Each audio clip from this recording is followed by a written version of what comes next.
When I received the call that I would be giving the valedictory speech at today's ceremony, the first thing I did was Google how to write a valedictorian speech. When Google refused to give me what I was really looking for, I then called Miss Olivia for assistance. It was then she reminded me of this quote by Dr. Seuss. "You have brains in your head. You have feet in your shoes. You can steer yourself in any direction that you choose." When I heard this quote, my initial thought was, something in this statement sounds grammatically incorrect. How could I possibly use this to write my speech?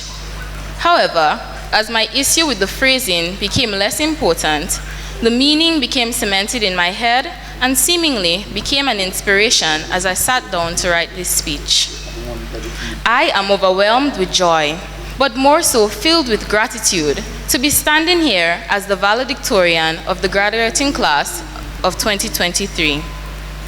But before I get into the specifics, I would like to first and foremost thank God for allowing me to stand here today with the wisdom and ability to be able to give this speech. To my parents, thank you for bringing me into this world. Thank you for the guidance and support which you have given me, for always being patient, loving, understanding, and for providing me with the necessary financial support and investments which I needed to gain an education. You are responsible for the individual I am today. I will forever be in your debt. To my teachers, our principal and vice principal, I cannot begin to express how grateful I am that you are a part of this journey with me. You have influenced who I am and what I stand for in more ways than one. You have shared your knowledge immensely and continue to do so. The unpaid time taken out of your daily schedules to assist in any way that you can, and the guidance you have given did not go unnoticed. I speak on behalf of everyone here today when I say we appreciate everything you do, even when we did not act like it, and I would like to invite you to stand and be recognized. You deserve it.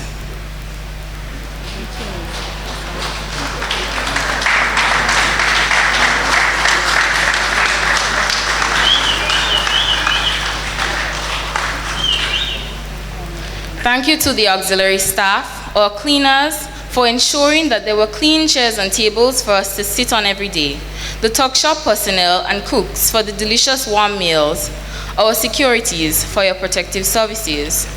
I would also like to say a special thank you to the various sponsors, to the sponsors of the various awards or tokens which my classmates and I have received. Last but certainly not least, I would like to thank my classmates and friends whose actions and words have motivated me to succeed. Our time at Bishop's College was quite thrilling. In Form 1, we were fresh out of primary school, excited to make new friends, meet new faces, and to gain as much knowledge as we could, as we were eager to be in high school. The classes were divided into B and C, and I was placed into the latter. I can still remember the arguments about which class was the best and which class was for the smart students, since we all thought that the intelligent class was 1B.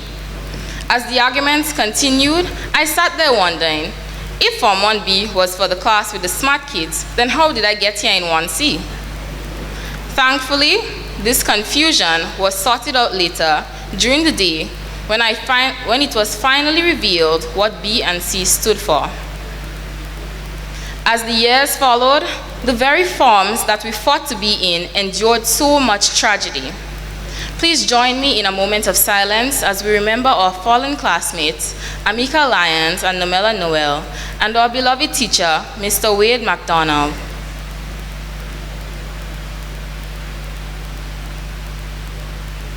May their souls continue to rest in perfect peace.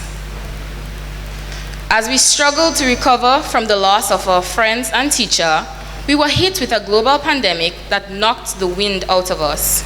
The normalcy we once enjoyed as students became a fraction of what it was during that time. However, we managed to persevere as a class and came through the pandemic stronger than ever. Bishop's College taught us to define life in our own terms and to not let external circumstances define us. We learned that the choices we make daily determine our future outcome. It was Nelson Mandela that said, "Education is the most powerful weapon that you can use to change the world." I am a firm believer of this statement because I've always thought of education as a passport to the future, as well as held myself to high standards when it is made mention of. Graduates, today we can add another weapon to our arsenal as we officially receive our high school diplomas and advance to a higher level of learning. Our time spent at Bishop's College would definitely be unforgettable. I remember the days when we would sit in the classroom to beat the tables and sing during the lunch period. Nyanza, Niobe, Owina, and Lani would always be the loudest when singing and assume the position of lead singers, and we would always wait for the starting tune to join in. Though we thought our singing was beautiful, we would always be interrupted by the security at the time to keep it down or received many complaints about our class. However, being the resilient and stubborn students that we were, no one deterred us from having our daily choir sessions, which later landed us into trouble with our teachers. As a class, there were good times and bad.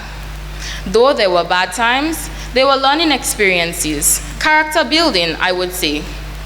We have finally completed the great chapter we started 5 years ago. Today, we embark on another journey as we are in a situation of a paradigm shift. We are torn between the excitement of our future and the joy of our memories.